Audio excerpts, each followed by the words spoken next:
ಶಿಸ್ತು ನಿಷ್ಠೆ ನನಗೆ ಕೇಳಕ್ಕೆ ಬಂದಿದ್ದಾರೆ. ಯಾರು? ನನಗೆ ಹೇಳಿದ್ರು ಕೇಂದ್ರ ರೇಷ್ಮೆ ಮಂಡಳಿ ಅಧ್ಯಕ್ಷ ಆಗಿದೆ, ಅಟಲ್ ಬಿಹಾರಿ ವಾಜಪೇಯಿ ಅಧ್ಯಕ್ಷರು ಮಾಡಿದ್ರು. ನೀ ರಾಜೀನಾಮೆ ಕೊಡಬೇಕು, ದೇವೇಗೌಡರ ಎದುರಿಗೆ ಚುನಾವಣೆ ನಿಲ್ಲಬೇಕು. ರಾಜೀನಾಮೆ ಕೊಟ್ಟು ಚುನಾವಣೆ ನಿಂತೆ.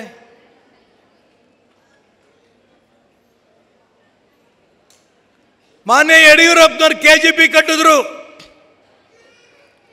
ಹಿಂದುತ್ವದ ಬಗ್ಗೆ ಅಲ್ಲ, ಸಂಘಟನೆ ಬೆಳೆಸೋದಕ್ಕಲ್ಲ, ತನಗೆ ತನ್ನ ಮಕ್ಕಳಿಗೆ ಮುಖ್ಯಮಂತ್ರಿ ಅಧಿಕಾರ ಸಿಗಬೇಕು ಅನ್ನೋಂಥ ಕಾರಣಕ್ಕೆ KGP ಕಟ್ಟಿದ್ರು.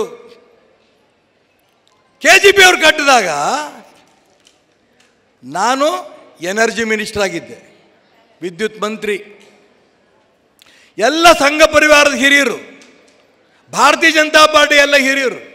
ಯಡಿಯೂರಪ್ಪ ಏನೋ ಟೀಕೆ ಮಾಡಿದ್ರೆ ಆ ಟೀಕೆಗೆ ಸರಿಯಾದ ಉತ್ತರ ಕೊಡೋದು ನೀನು ಅಂದರೆ ನಿಮ್ಮಪ್ಪ ಅಂತ ಹೇಳಂಥ ವ್ಯಕ್ತಿ ನೀನೇ. ಹಂಗಾಗಿ ಮಂತ್ರಿ ಸ್ಥಾನಕ್ಕೆ ರಾಜೀನಾಮೆ ಕೊಟ್ಟು BJP ಅಧ್ಯಕ್ಷ ಆಗಬೇಕು ಅಂತ. ಆನಂದ್ ಮನೆಯಲ್ಲೇ ಅಗರಬತ್ತಿ ತಯಾರಿಸಿ ಒಂದೇ ಮಷೀನ್ ನಿಂದ 7 ಲಕ್ಷ ಗಳಿಸ್ತಿದ್ದಾರೆ. ನೀವು ಕೂಡ ಅವರಿಂದ ಕಲಿಬೇಕಾ? ಅವ್ರ ಜೊತೆ ವಿಡಿಯೋ ಕಾಲ್ನಲ್ಲಿ ಮಾತಾಡಬೇಕಾ? ಈಗಲೇ ಫ್ರೀಡಮ್ ಆ್ಯಪ್ ಡೌನ್ಲೋಡ್ ಮಾಡಿ. ಮಂತ್ರಿ ಸ್ಥಾನವನ್ನು ಬಿಸಾಕಿ BJP ರಾಜ್ಯ ಅಧ್ಯಕ್ಷ ಆಗಿ ಸಂಘಟನೆ ಕಟ್ಟಿದೆ. ಯಡಿಯೂರಪ್ಪ ತಗೊಂಡು ಸೀಟ್ ಎಷ್ಟು? 6 KGPಯಿಂದ. ಭಾರತೀಯ ಜನತಾ ಪಾರ್ಟಿ ಕಾರ್ಯಕರ್ತ ಸಂಘಟನೆಯಿಂದ 46 ಸೀಟ್ ತಗೊಂಡ್ವಿ. ಅದಕ್ಕೆ ಯಡಿಯೂರಪ್ಪನವ್ರು ಹೇಳಿದ್ನು, ತಾನು ಕೆಳಗೆ ಬಿದ್ದಿದ್ದು ಹೇಳಲಿಲ್ಲ. ಯಡಿಯೂರಪ್ಪ ಹೊರಗೆ ಹೋಗಿದ್ದಕ್ಕೆ BJP ಸೋಲ್ತು. ನಿನ್ನನೇ ಬರ ಏನಪ್ಪ, ನೀನು ಸೇರಿ 6 ಸೀಟು.